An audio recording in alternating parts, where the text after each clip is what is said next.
When you have different distributions, you must be able to determine what are the parameters of the distribution, okay? So for example, the binomial distribution, what are the parameters? Say it loud. N and P. For the Poisson distribution, what are the parameters? Lambda. For the normal distribution, what are the parameters? Mean and standard deviation. Okay, good.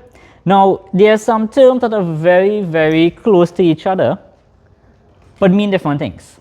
Okay? And these are these three words to look out for. Estimation, estimate, and estimator. Okay? It sounds like the same thing, but it's not. They all mean something slightly different. So the estimation is the process that you use. Okay? That's the estimation. The estimate is the result, and the estimator is the facilitator. What did you use to get that? So for example, if I want to find out the mean height of persons in this class, assuming this class is my population, okay? Everyone clear with that? I want to find out the mean height of the persons in this class. What do I call that value for the mean height of persons? Do I call it mu or x bar? Mu. Why mu? Because, right, mu is used to the population. And that's what I'm after. That's what I want to get. But, again, I can't get that because the whole class not here. A lot of people stay home. So what do I have to do? I have to take a sample and estimate the mean height. Not so? So I might say, okay, let's take 20 students, measure their height, and use that as an estimate for the population mean. Now, these 20 students that I take, when I measure their height, the value that I get, the average value of their height, that's the estimate, which is the result. Everybody clear with that?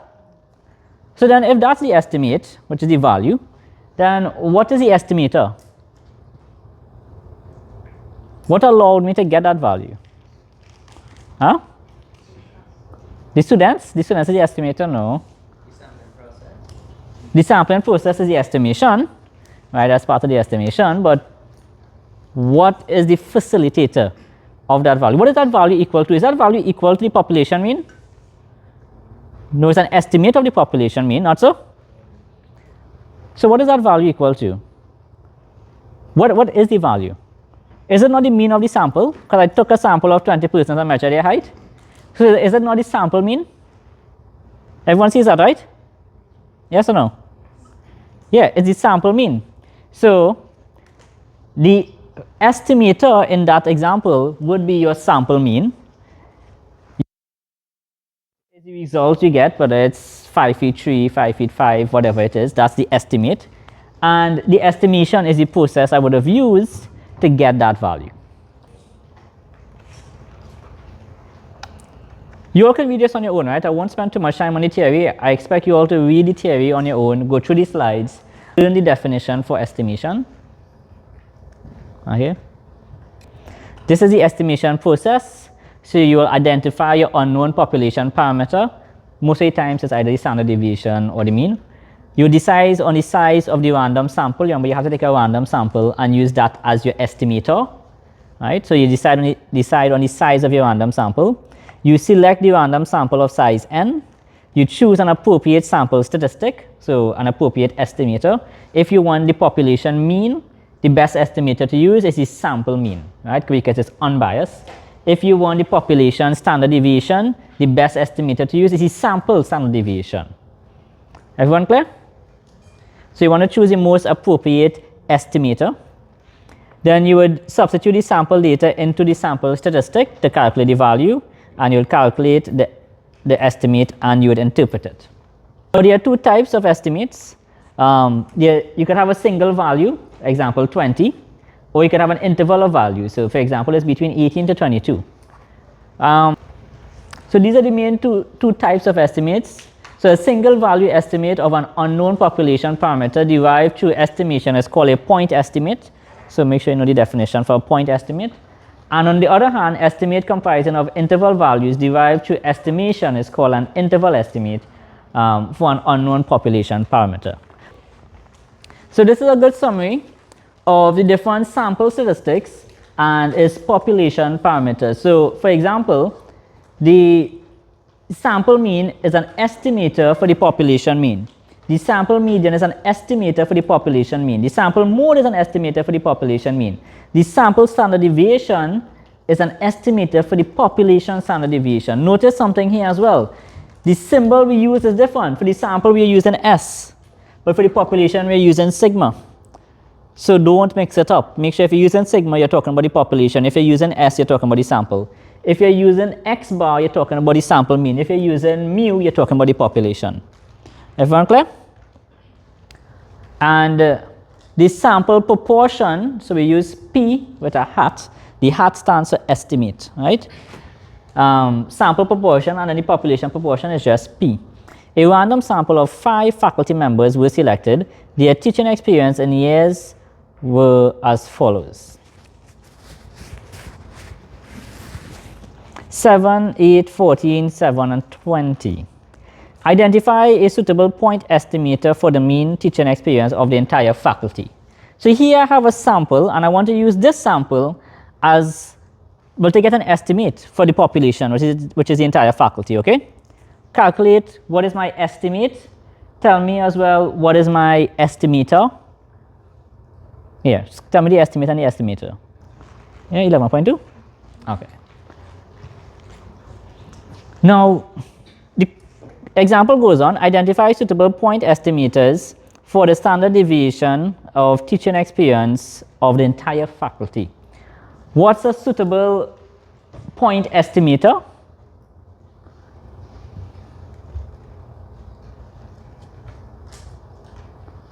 If you want the population standard deviation, what's a good estimator for that? I'll say it loud. Huh? The sample standard deviation, right? Which is symbol for sample standard deviation? S. Very good. So the sample standard deviation will be our estimator, and the estimate will be the result we get when we calculate the standard deviation of that. Do you know how to calculate the standard deviation of that? It's x minus the mean. So I mean the value there, right? So for each value, the value minus the mean squared, and you sum it up for all of the values, and you divide it by what? N or n minus 1? N minus 1, because it's a sample we're calculating, right? If it's population, what do we divide it by? N. Very good. This is the answer here for those who want to see. So if we decide that x bar, which is the sample mean, was the most appropriate estimator for the population mean, then we can write this mu. You know mu is population mean, right? Why I put a mu here? Well, I put a hat on it. And when I have a hat on the mu, a hat just like this, it means that it's an estimate. Everyone clear? So now I can use mu, even though I'm using the sample mean here, I could use mu because I have a hat on it, so it means that this is an estimate of the population mean. Everyone clear with that? Yeah? So if somebody asks me my height, and I could tell them, yeah, I'm 6 feet and I put a hat on it. Estimate. Nobody catch the joke? Okay. So this hat is used to indicate that there's an estimate of the population, you know, an estimate of any value. Right? It could be an estimate of standard deviation, it could be an estimate of anything. Okay, so once there's a hat, it means estimate. So because we are estimating the population parameters, they would have errors. And there are 2 types of errors. There's sampling error and non-sampling error, which we talked about before, right? Right? But in terms of this, the sampling error occurs because of chance. And then there's other errors that may arise, human errors, right? So that falls under non-sampling errors. And your total error in the estimate is your sampling error plus your non-sampling error. Well, let's look at an example. Do we have some examples? Oh, sources of non-sampling errors. You can go through these sources on your own. Make sure you understand each one of them. And so if you have any questions, you could ask me. So suppose a history class of 5 students, the exam scores were 70, 78, 80, 80, and 95. If you are asked to find the population mean, you could calculate the population mean, because this is the entire class, only 5 students, and you'd get that the population mean is 80.6. Notice I don't have a hat on my mu, because this is the exact value for the population mean. Okay. Suppose that a random sample of 3 students, I randomly pick 3 students, and I measure what is their mean, And now, because I'm looking at a sample, I'm not the population, I'm using x bar. So the x bar is equal 81.67. What is the difference due to chance? Well, this difference here is not a situation where I calculated something wrong. It's a situation that just happens to be because of how I randomly selected these 3 persons, right? So that difference, so that error due to chance is the difference between x bar and mu, which in this case is 1.07. Everyone clear? Yes, right? So that would be my sampling error. And now suppose that we mistakenly recorded 82 instead of 80. So one of these grades we put 82 instead of 80 because, you know, we just not paying attention. What would be the new estimate for the population mean? Well, if we do that and we calculate our sample mean, we will get 82.33. So that will be this 80 here, right? We put 82 instead of 80. Our sample mean will be 82.33. What is the new difference between the population mean and this point estimate? Now, if you measure the difference between this value and my population mean, you will see that the difference is 1.73. Now, hold on. 1.73 is my total error. What fraction of that was due to chance? What fraction of that is due to the sampling error? Well, 1.07 of it, the first 1.07 in error was due to chance, right? And this extra 0.7 is due to human error or non-sampling error.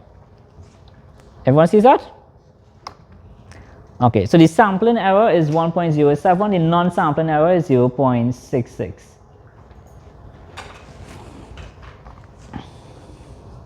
As the error grows, so if your error gets bigger and bigger, then the sample statistic will become less useful as an estimator. Because who wants to use an estimator if the error is large? It's not a good estimator, is it? Unbiased point estimators and biased point estimators. So a lot of times in past papers, you will see that they ask you list the unbiased point estimator for the population mean or for the population standard deviation and so on. Or they might say list the biased and unbiased. Suppose I have 10 students, right? Suppose I have a population of 10 students. So that's the entire population, right? I could take a sample of 3 of those students and measure their score. Let's say I just take their score. So my aim I want to find is the population score for a test, right? And I take a sample of 3 students and find their score. That's an estimate of the population mean, right? Could I find the expected value of that sample mean? Hear what I'm saying here, the expected value of the sample mean. How do you normally calculate expected value? The probability times what? Times the value, right? Times x. Not so? So this is called the sampling distribution of the mean, right? Sampling distribution. What that means is I will measure for each possible combination of 3 students that I could pick, what's the sample mean, right? For each student that I could pick, what's the sample mean? And multiply by the probability of those 3 students being picked. And once I do that for all, so I multiply the probability by their mean, the probability by their mean, the probability by their mean for all students, and I measure what that expected value is. For the mean, and the mean in particular, it would exactly be equal to the population mean. You all understand that? For the mean, and the mean in particular, it will be exactly be equal to the population mean. What that means is that the mean as an estimator is an unbiased estimator, because this condition holds. The expected value of the sample mean is equal to the population mean. Everyone clear with that, right? It does not hold for other estimators like the median, right? The expected value of the sample median may not be the population mean. Median then might not be a unbiased estimator. It might be a biased estimator. So, and when it is a bias, if they ask you, well, what's the degree of or the extent of the bias, is the expected value minus the population value. So these are the lists of the unbiased estimators. So they ask you to list the unbiased estimators that describes a population mean. Well, you know, sample mean is what you're listing. They're not listing median and mode and other things. If they ask you to list the bias estimators, well, you could list these other things. Call it sampling distribution of the mean. So suppose you have these 3 scores of students, right? Somebody gets 70, somebody gets 78, someone gets 80, 80, and 95. The population mean is 80.6. The population standard deviation is 8.09. Consider all possible samples of 3 scores from this population. There are 10 such samples. How do I know there are 10 such samples? I have 5 scores. Yes or no? What is 5 choose 3? So we calculate the sample mean for each of the 10 samples. Let's just go back. Then we'll construct a frequency distribution for the sample mean. You all remember the frequency distribution we taught earlier? You all see how everything adds up now, right? Then you construct a relative frequency distribution for the sample mean, and you rename the relative frequency to a probability distribution. And so this is what you get. These are the 10 possibilities. So the 10 different possibilities that you could choose. These are the scores from each one of those possibilities. And these are the sample means from these possibilities. Now you might notice something here. The first 2 possibilities have the same value, not so? So this has a higher chance of being selected. This mean have a higher chance of popping up, not so? The probability of your mean being 76 is higher. So that's why we create a frequency table. So 76 is a 2, but 76.67 is 1. Everything else is 1. Well, these here is 2 as well. Now these should add up to 10 because there's only 10 elements. When you calculate the relative frequency, essentially what you get is your probability. Right? So these are your probability values, and they all sum to 1. Everyone clear, right? Now what you have is an x value and a probability value, and you know what that sounds like in your head? Expected value. Right? So x times the probability plus x times the probability plus x times the probability, and you do that for all of them. So you calculate the expected value, and I didn't tell you what you get. Oh Lord. Calculate it. You should get back your population mean.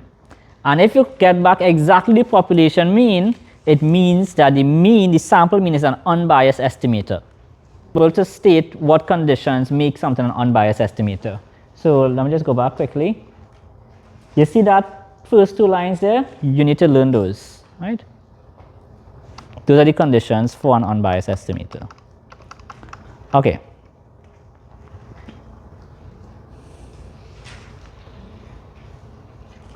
Now there are 2 main sampling distributions, just like we looked at. What we looked at just now is the sampling distribution of the mean, right? This here is the sampling distribution of the mean.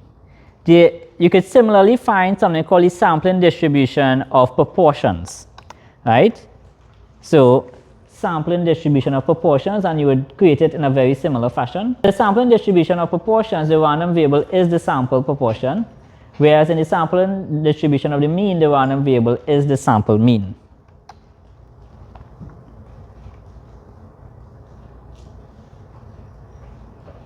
All right. So this was the activity you all just did, and you all did find that it was equal to the population mean. The standard deviation of your sampling distribution of your mean, I'm going to say that back one more time. The standard deviation of your sampling distribution of your mean is given by that formula there. Right? It's your population standard deviation divided by the square root of n. Everyone clear? Yes? No? Huh? The standard deviation of the sampling distribution of the mean is given by this formula here. So is sigma with a subscript x is equal to sigma, which is the population standard deviation, divided by the square root of n. This sigma with a subscript x is also called the standard error, or the standard error of the mean. Sports researcher was interested in the distance covered by professional footballers in their first game. A random sample of players was hence taken from each of the following football leagues: La Liga in Spain, Series A in Italy, Premier League in England. The data collected was focused on the kilometers covered by each player in their first game and was entered on Minitab spreadsheet for analysis. Exhibit 1 below was subsequently generated. Okay, so this is how it comes in exams. You all see this? What is that? What does S dot E dot mean? Standard error of the mean. And what's the formula? You have it in your book, right? Yeah? So calculate this for me. The standard error of the mean for La Liga. Look at right here. Determine the value of star and star star. So you can actually calculate this and this. Because this, to get this, you just manipulate the formula to get your standard deviation, because you have the standard error of the mean. To get this, well, you have the value of n here, so you could get this. So I want you all to calculate this quickly. Do part C of the question. You get 2 marks for sure. Remember, the formula is not so? Is this the formula? Yes. Let's write this a bit different so you all can see better. The standard error of the mean is equal to my standard deviation over the square root of n. Is this easier to understand? So if I have standard, if I want to find the standard deviation, but I have the standard error of the mean and the square root of n, I can move this to this side. I multiply essentially both sides by this denominator. And so the square root of n multiplied by the standard error of the mean is equal to my standard deviation. So therefore, the square root of 60 by 0.56 is equal to my standard deviation. And that standard deviation should work out to be 4.3377, I think. Yeah? Okay.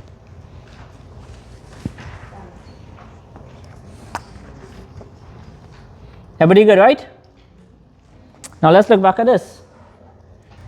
Now, we could actually answer part E as well. Assuming normality, find the probability that La Liga players covered between 9 to 14 kilometers in their first game. You all could do this? Yes or no? I feel all you could do this. We could do this. I taught you all this already. Let's do it together. What do you all say? So in part E, you want to find the probability. So let's first define x. Let x be the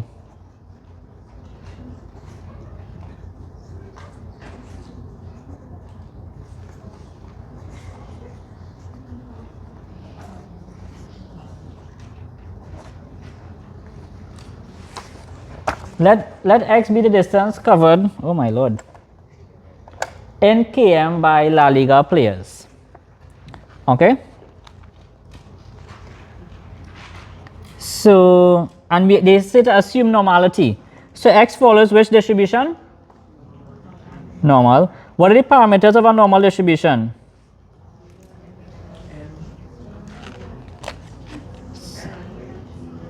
Or let's say n and p different? What? No.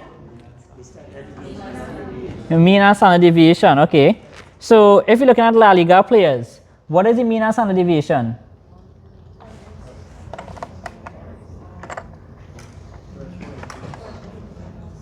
The mean is 12.6 and standard deviation is 1.5, right? Everyone sees that? Okay. So x follows a normal distribution with mean 12.6 and standard deviation 1.5. Okay. And the question asks us to find the probability. Now all of this is part of the answer. These are important. You want to find the probability that the players cover between 9 to 14 km. So this is what you want to find. What's the first step? If we're dealing with a normal distribution, what's the first step? Huh? No, good. Close, but not the right S word I want. Standardize. The next best S word is Shane, but we go with standardize. So to standardize, you would take this value minus the mean and divide it by the standard deviation, not so? So be 9 minus 12.6 over 1.5. And I'm changing my letter to what? Z. And now it's 14 minus 12.6 over 1.5. We need our calculator to work this out.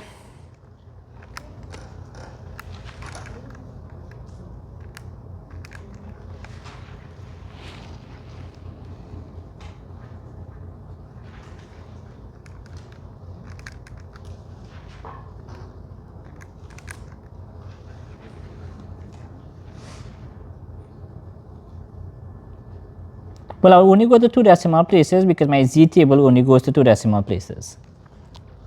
Okay, what's the next step? What's the next step? Draw my graph. Or sketch my graph.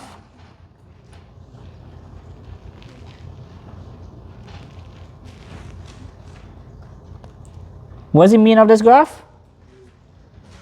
0. So I'm looking at negative 2.4, so that's all the way down here.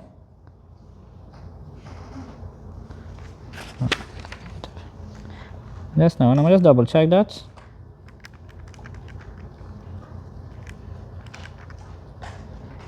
Yeah, negative 2.4 and 0.93. 0.93. And I'm in between these two values.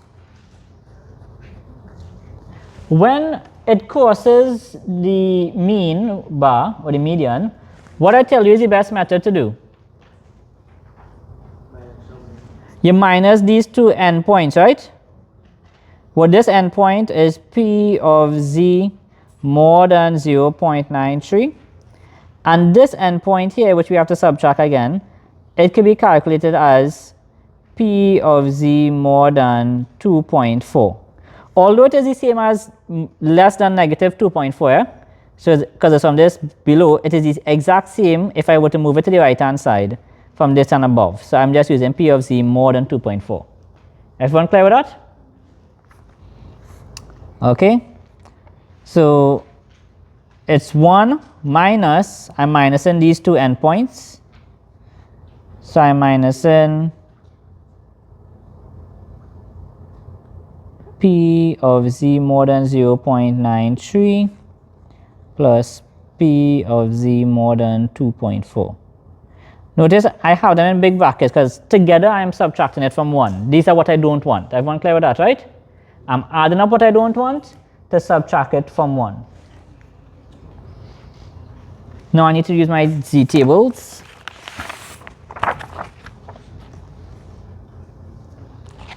Zero 0.93 is 0.1762. 2.4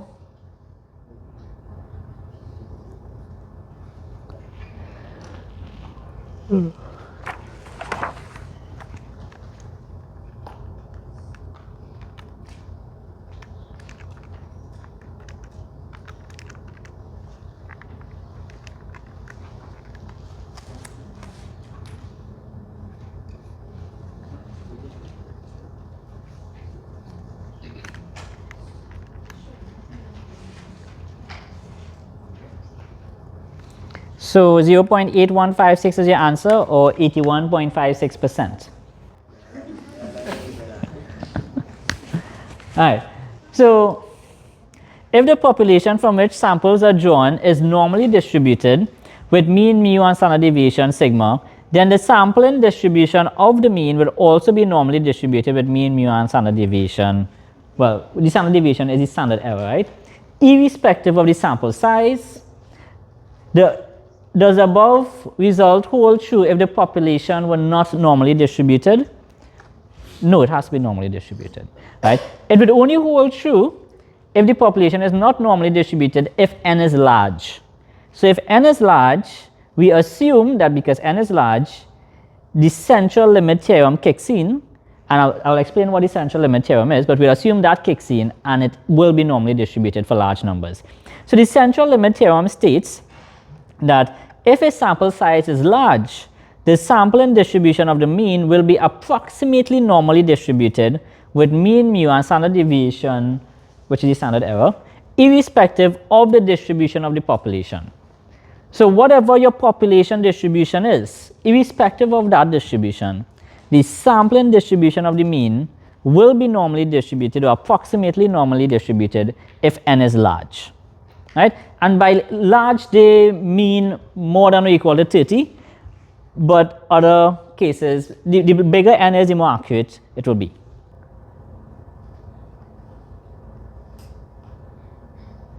So what kind of probability distribution does the sampling distribution of the mean possess if the population is not normal and the sample size is small? Then when your sample size is small and the population is not normal, you could look at the student t distribution. Okay? The student t distribution is a specific type of bell-shaped distribution with lower height and wider spread than the standard normal distribution. The student t distribution has only one parameter, and that is the number of degrees of freedom, and the abbreviation for that is df. With v, this represents your degrees of freedom. Okay? You either have 1, 2, now degrees of freedom is whole number values, so you don't have to worry about it being 2.5 or anything. Okay? So these are your degrees of freedom. On top here, these are your alpha. Right? And we'll talk about alpha in a bit. So that's essentially like your significance level. So these are your alpha. You either have a 10% alpha, 5%, 0.25, 1%, a half of a percent, and so on. Now you notice the smaller your alpha, the bigger the value is. Everyone sees that, right? Yes or no? The smaller your alpha, the bigger the value is. So the number of degrees of freedom is the number of observations that can be freely chosen. The number of observations that can be freely chosen. The mean of the student t distribution is 0. The standard deviation is your degrees of freedom divided by your degrees of freedom minus 2. So you can calculate what the standard deviation is based on each case. As the degrees of freedom increase, the student t distribution approaches the standard normal. So we use the student t distribution when n is less than 30 and when the standard deviation of the population is unknown. But as n gets larger and larger, you would notice that the values of your student t distribution approaches the values you would find from the normal distribution. So that's why we say once n is more than 30, we could just use the normal distribution as a good approximate. So n is a number of elements, right? N minus 1 is the degrees of freedom. See how easy it is? Yes? The random variable of the student t distribution is given by t, capital T, x minus mu divided by standard deviation. See if you can calculate this. Just like how we calculated z score in the previous question, we need to calculate the t score. Now what we have to calculate here is the probability that the mean age of these patients will be less than 60. Probability that x first is less than 60. Right? And if I standardize it, this will be the probability that t is less than 60 minus the mean of 50 divided by, well, look here. This is not the standard deviation, so this is not 15. This is the standard error or the standard deviation of the sampling distribution of the mean. Remember the formula for this is equal to a standard deviation divided by the square root of n. So this is 15 over the square root of 25, which is 15 over 5, which is 3. You all see that, right? Everybody clear with that? So that is what's going under here, 3. And when you work this out, you find probability that t is less than 10 divided by 3, which is 3.33. Well, we could just go to Put 3.333. A few slides ago, what does it mean? 0. I want t less than 3.3.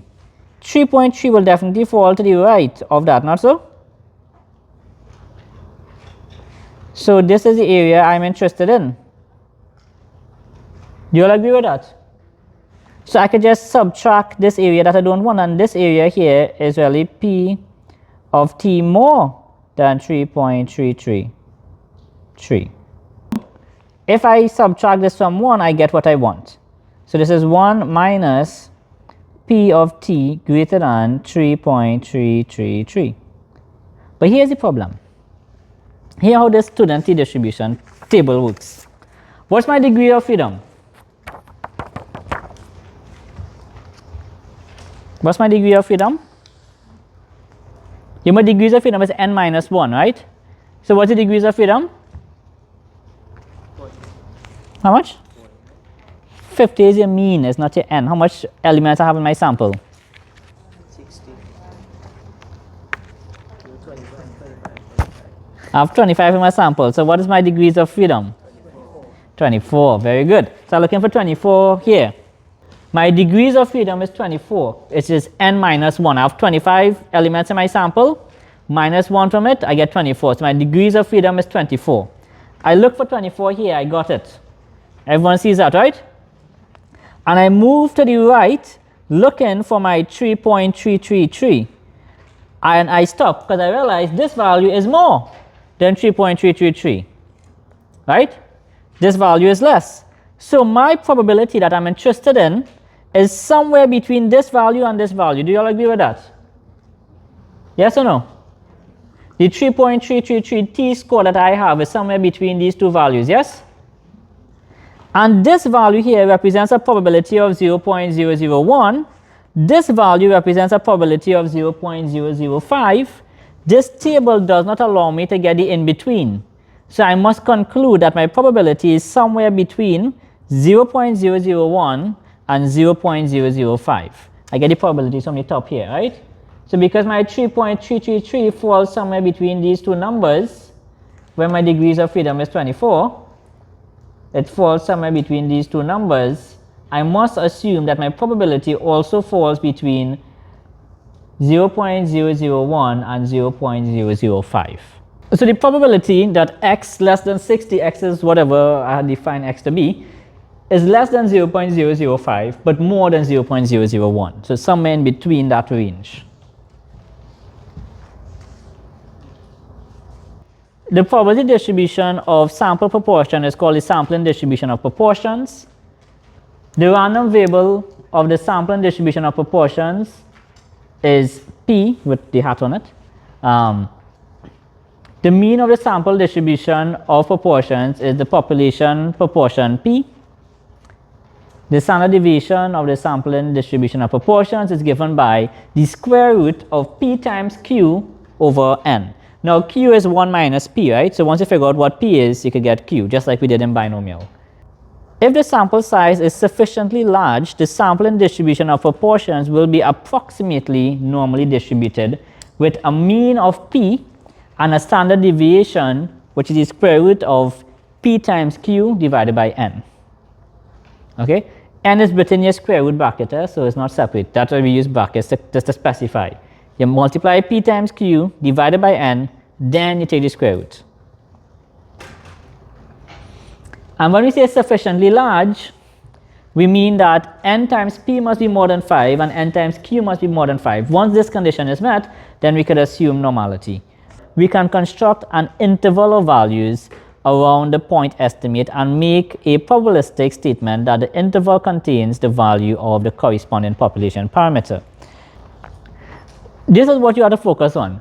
Make sure by the end of the semester you can calculate these different confidence intervals, because there's different ways or different formulas to use in calculating it for each situation. For the population mean based on a large samples, what is the most likely distribution we'll be using there? Large samples, anybody? Normal distribution, anybody? Yeah, because when n is large, central limit theorem kicks in and we could assume normality. So for large samples, you want to use normal distribution. For population mean based on small samples, well, if it's a small sample and the population standard deviation is unknown, we'll use the student t distribution. For the population mean based on large samples with standard deviation unknown, again, if n is sufficiently large, we could assume normality with the central limit theorem. And so, at least for this course, when sigma is unknown, but the sample is very large, we could use the normal distribution here. For the population mean based on small samples with unknown standard deviation, unknown population standard deviation, we'd use the student t distribution. Okay? For the population proportion, well, that has its own formula. Notice something, this sigma with the x, is this the population standard deviation or is this the standard error of the mean? Standard error of the mean. Which is the population standard deviation divided by what? Divided by the square root of n. Very good. So make sure you know that when you're calculating this. Also, this z of alpha over 2, I'll show you how to get that just now. I want you to pay attention to this. Let x follow the normal distribution with mean, mu, standard deviation, sigma, where the population standard deviation is known. So when the population standard deviation is known, this is the formula that you are using because you would assume normality. If one is unknown, we'll substitute s, which is the sample standard deviation for the population standard deviation. Everyone clear, right? We'll use s, which is sample standard deviation, as the population standard deviation in this case. And it matters if n is large versus if n is small. If n is greater than 30, the central limit theorem allows us to use a normal distribution with mu, so mean of mu and a standard deviation of s divided by the square root of n. Remember to divide by the square root of n, right? As a sampling distribution. But if n is less than 30, the central limit theorem allows us to use the student t distribution with n minus 1 degrees of freedom. So you have to look at the value of n if your standard deviation is unknown. Because remember in the before one, it was sigma divided by the square root of n, right? So now it's just s divided by the square root of n. If n is more than 30, we're using the z table here. If n is less than 30, which is the next slide, we'll use the t table. So this is the t table that we'll use when n is less than 30 if our sigma is unknown. Okay, the standard deviation for a population is 14.8. A sample of 100 observations is selected from this population. Give a mean of 143.72. Construct a 99% confidence interval for u and 95 and 90%. Let's construct these confidence interval quickly.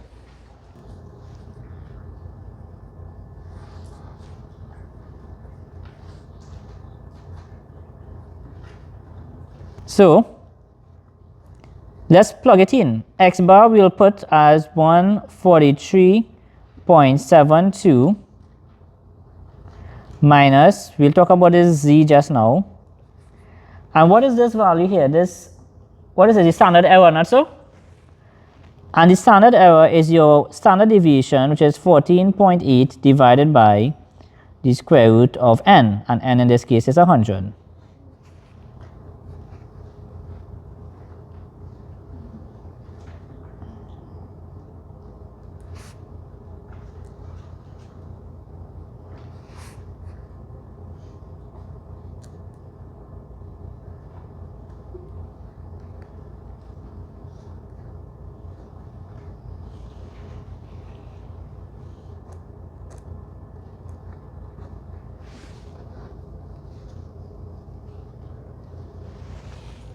You all understand how I got those values?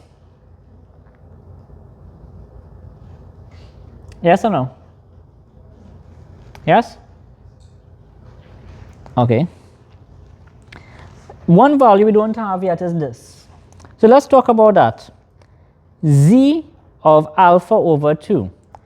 If you have a 90% confidence interval, alpha is 10%.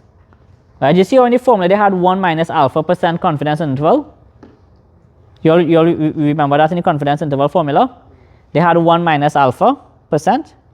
So if you have a 90% confidence interval, that is 1 minus how much percent? How much? If you have a 90% confidence interval, that is 1 minus how much percent? 10%, right? So alpha is 10. Alpha is 10%. You all clear with that? Everybody clear with that, right? Here's the thing. When you look at a confidence interval, let me just draw it here so you all will understand. It's a normal distribution most of the time, or at least a curve similar to a normal distribution, where you cut off, if it's at 90%, you cut off 5% from the upper limit and 5% from the lower limit. So this area here is 0.05. This area here is 0.05, and this region here is 90%. So you are saying that 90% of the time your true value of the mean is going to fall in that interval. Everyone clear? Yes or no? 90% of the time it will fall into that interval. Right? We didn't calculate the values for the interval yet, but that's the two values we'll get when we calculate it. So if you have a 90% confidence interval, how much is here? How much is the area here? 5%, right? On the other side is how much? 5%. Now look at this. Remember what we was calculating before when we did normal distribution, we was calculating a z-score, right? And we write the z-score here. This value here, where this 5% would lie beyond, this is z of alpha over 2. Or in other words, this is z of 0.05. Similarly here, this is z of negative alpha over 2, or negative 0.05. That's this value here. Everyone clear with that? It's the same. The positive and negative z is the same. Okay. So what is z of alpha over 2? Well, alpha is 10%, so that's z of 0.05. Pull up our normal table and let's see how to get that z value. Now this is not as nice as what we was doing before, because this time you are not looking outside, you are looking inside to find that 0.05. You are looking in the values inside here. Once you find 0.05, then you are pulling out the z value, which is the value on the column here. So what we were doing before, we're doing the opposite now. 1.645. 1.64. Well, it's exactly in between 1.64 and 1.65. Everyone sees that, right? Yes? So we could use 1.645. 1.645. So it's 143.72 minus 1.645 by 14.8 over the square root of 100, comma, 143.72 plus 1.645 by 14.8 over the square root of 100.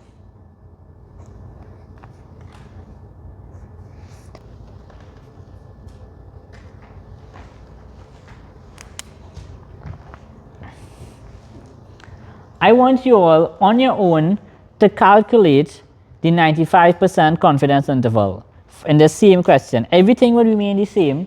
What is the only value that is changing? The what? The alpha, right? So my z value will be different, because instead of I'm looking for z of 0.05, I'll now be looking for z of what? 0.025. That's correct. All right, so look in your z table, find that value, and we do the calculation for a 95% confidence interval.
0.025 is exactly here, 1.96. Everybody see it? Do you all see it? The 0.025? Yeah, 1.96. So that's the value that we are using. 1.96 by the standard deviation. The standard deviation here is 14.8 over the square root of 100, and then comma 143.72.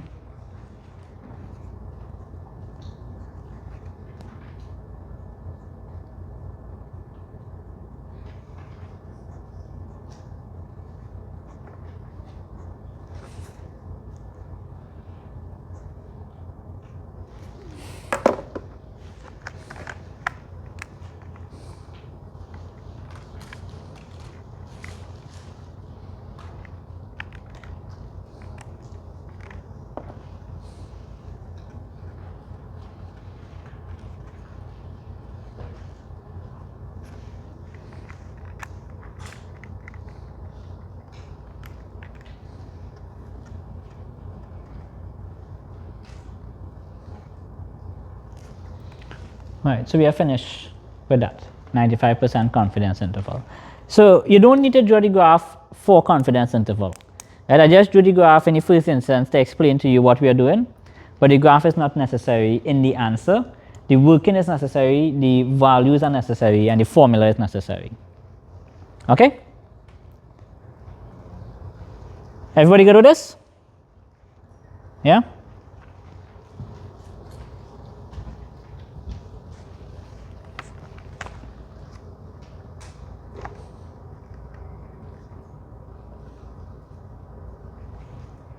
We didn't do the 99%, but we did the others.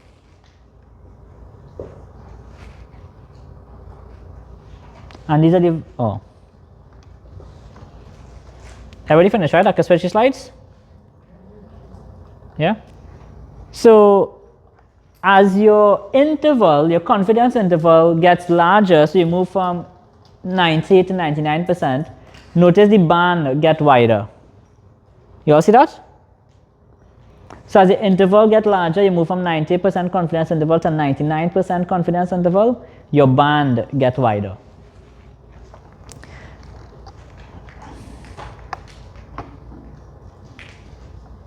Now this is an exercise, I'll leave you all to do this for yourself. Calculate a 95% confidence interval here for mu.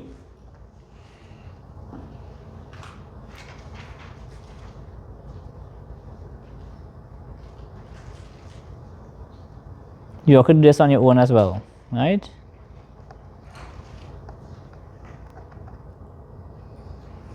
And they have the answer there. Now, here's the thing. Or a lot of the times when they ask you confidence interval question, they ask you about how do you interpret the results. Yes? If you look at the past paper, even this one here, they say construct and interpret a 96% confidence interval. And it's 6 marks. Most of the times, 3 marks would go towards getting the confidence interval, the formulas, the working, and the answer, 3 marks. The other 3 marks would go towards the interpretation. So the interpretation is important. Everyone clear with that? I'm feeling just because of that interpretation, you all want to work this one out? Yeah? Let's work this one out quickly.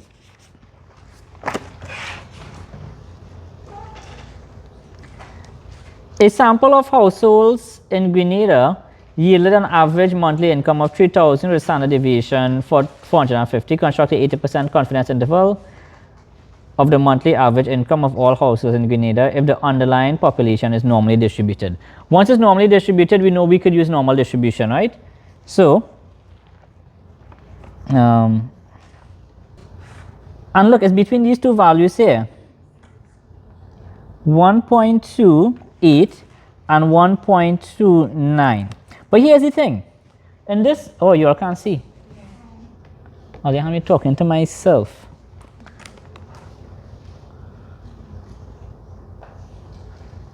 Right. 1.28 and 1.29. You all see the 10%? You all see how I got the 10%? It's between these two values, right? But here's the thing. It's so much closer to 1.28 that it probably don't make sense to take the average of these two values. You all see that, right? Yes or no? It's 3 units away of a perfect 10% from 1.28. Whereas if I take the average, I'll be actually going further away. So this is a better estimate using just 1.28. So I'll use that, 1.28. 1.28 multiplied by, my standard deviation is 450. My n is sample of 49 households, so square root of 49. What's the square root of 49? Oh, very good. I'll know something.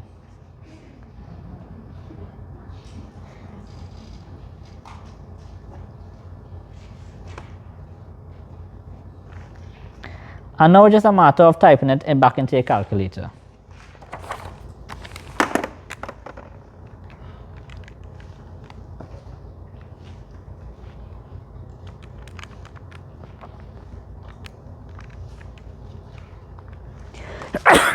Bless me.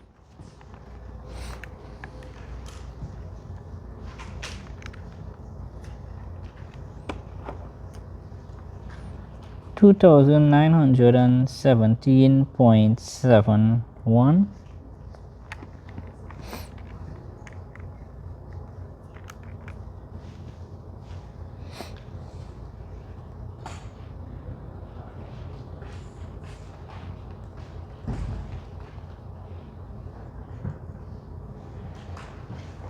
And that's the answer.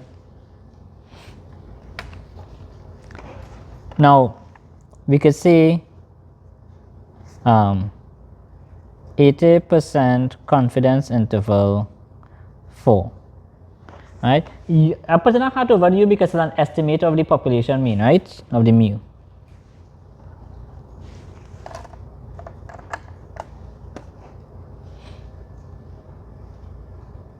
Or this 80%. Right.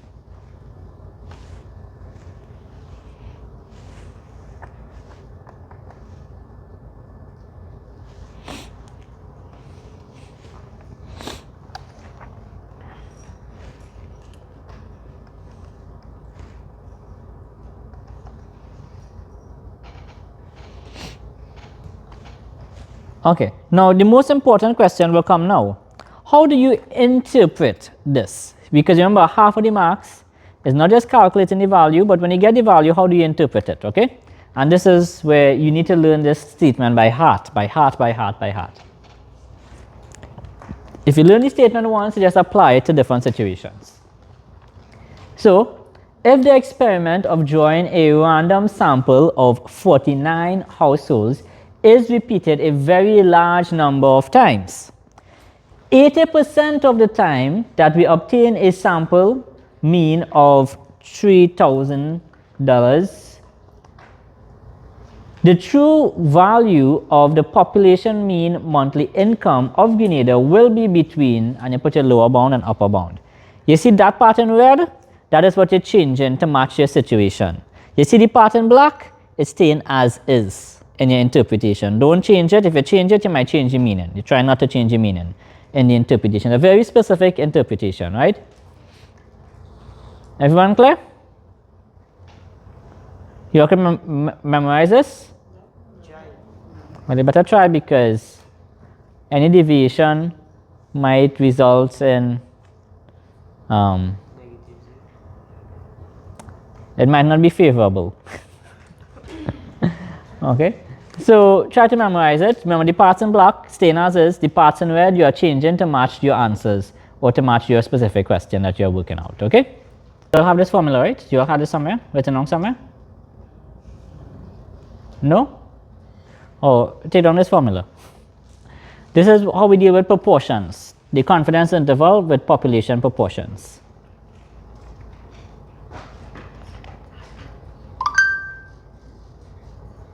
Now notice everything is the same.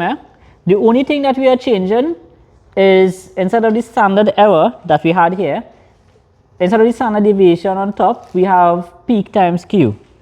Okay? So the square root of pq over the square root of n. Take a picture of this question and we'll do this now.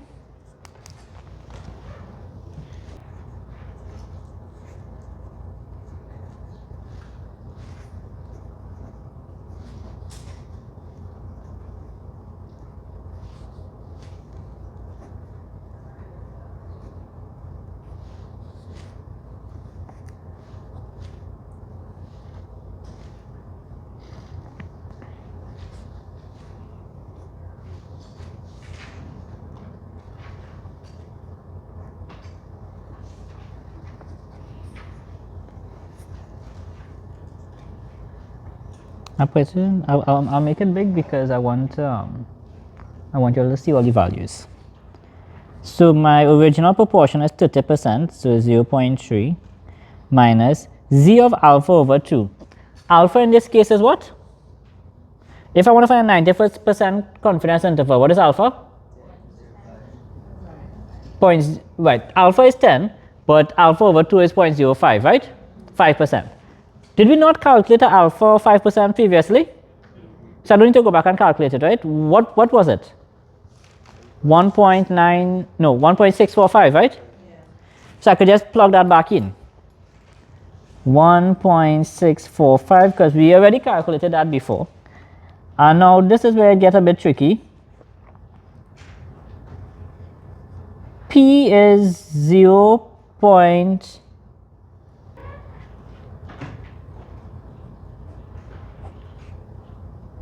N is 100. Oh god, I want out of space. I have to write it in the next line.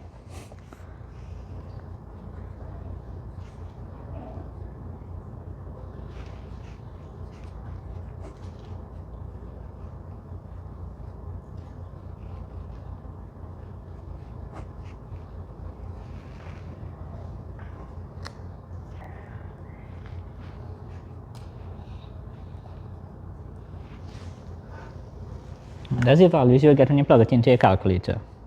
So it's not too hard.